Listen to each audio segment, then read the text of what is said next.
Caroline Darian a porté plainte contre son père Dominique Pellicot pour viol, je vous explique. Vous avez déjà entendu parler en long, en large et en travers de l'affaire Dominique Pellicot et de sa condamnation pour avoir violé et fait violer son ex-femme Gisèle Pellicot pendant une décennie. Mais on est encore loin de tout savoir sur cet homme dont le nom est cité dans d'autres affaires de viol, voire même de meurtre. Et ce n'est pas tout. L'une des protagonistes de l'histoire a largement été effacée du procès. Il s'agit de Caroline, la fille de Dominique et Gisèle. En effet, elle aurait elle aussi subi des abus de la part de son géniteur. Des photos d'elle ont été retrouvées. Sur les images prises entre 2016 et 2019, on la voit inconsciente, affalée. Elle porte parfois de la lingerie qui n'est pas à elle et est parfois totalement nue. Elle ne reconnaît pas non plus le lieu où elle se trouve. Ces clichés ont été partagés par Dominique à d'autres hommes sur internet.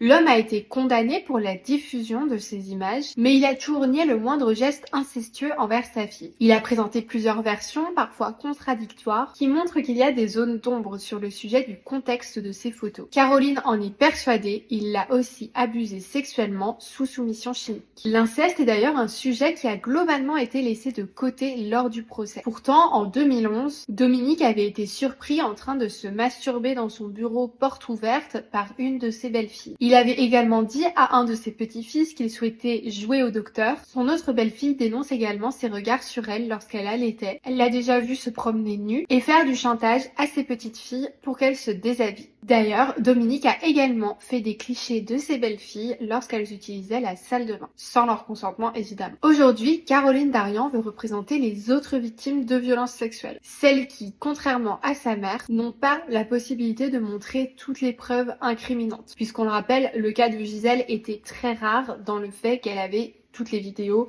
qui prouvaient les viols. La plupart des victimes n'ont aucune preuve matérielle pour appuyer leurs propos. En tout cas, je vous tiendrai au courant des suites de sa plainte sur ce compte.